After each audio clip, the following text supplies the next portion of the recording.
It's that time of the year again, you know, when the school holidays are upon us and the roads get just that little bit quieter because busy mums and dads aren't taking their little ones to school in the family car.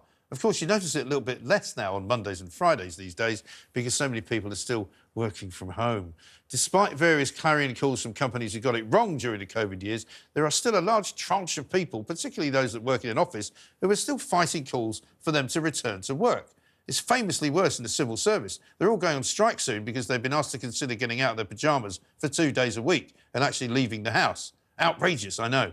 And when they were asked how many days they would be willing to come in for on a weekly basis, in a recent survey, the vast majority of civil servants said, wait for it, less than 2. 2 days a week. So we're talking less than 100 days a year for mostly well-paid jobs with great perks and a brilliant pension. Is it any wonder this country is on its knees with practically zero growth and even lower productivity? Only last week, HMRC workers had to be dissuaded from pulling the plug on their tax helpline when the Chancellor suggested they might be taking the mickey slightly by switching off the phones from April the 8th until September for what was euphemistically called the summer. Well, tonight, ladies and gentlemen, I bring you more madness from the work-from-home fraternity. Thanks to a Freedom of Information request, we have discovered that Whitehall lawyers have spent nearly £4 million of our money on new laptops, tablets and mobile phones, all because they don't want to go into the office. The government's legal department, the GLD, has purchased thousands of remote working devices for its staff since 2021, including 560 mobile phones, 2,135 new laptops and 10 tablet computers, according to data that's just been released. And that has all cost taxpayers £4 million. Marvellous, isn't it? The GLD is the government's principal legal advisor. They opened an office in Manchester just last year, but they appear to be having trouble getting anyone to go into it.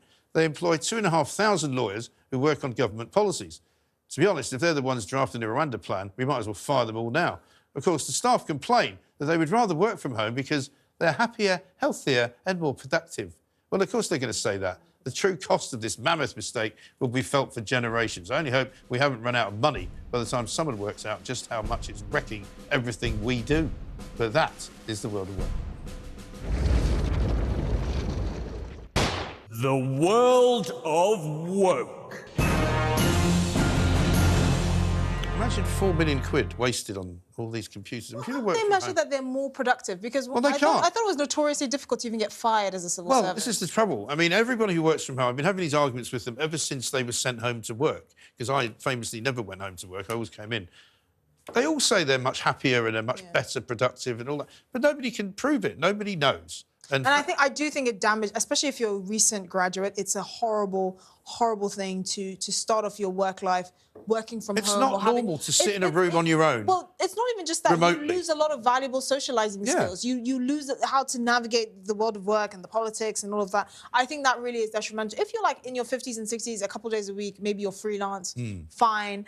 But on the productivity point, I really don't. Maybe this is how do partly civil servants prove their productivity? I'm genuinely curious. Exactly, it's a very good point. I don't know, but maybe this is part of the reason why people are so rude to each other in real life now, because so many of them don't see anyone. Well, yeah. Apart from when they go on a protest march. Yeah, I was going to say, you know? in a sense, we're in a bit of a social experiment at the moment because it's the first time we've ever communicated in a group, remotely, through a screen. It's a very new thing. We don't know how it's really going to affect dynamics and productivity. I can see the attraction of some flexibility. Who couldn't? Yeah. And maybe it's good for some people to have a bit of a blend of hybrid working.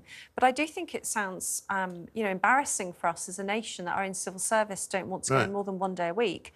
Because in that job, I know sometimes the salaries aren't as high as those lawyers would get in the private sector, for instance. But they do have high, though. But they do have a really good package. The pension is tremendous. Also, surely, to goodness, if you're running... But they're doing a service. Yes, also, if you're running a public service, it's not an open, you know, purse to just go, here's some more money. You can't just spend £4 million and go, oh, yeah, you work from home, here's a new laptop, here's a new phone.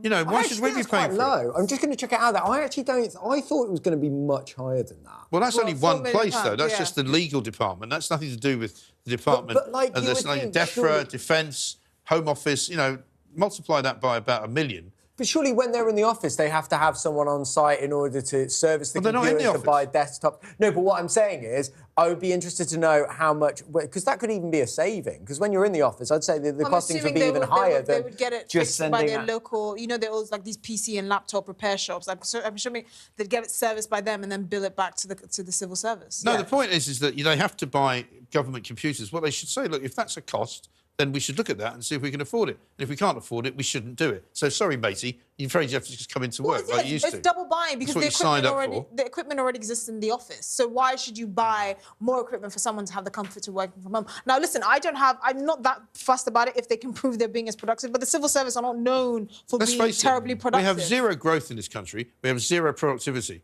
There's a reason for that.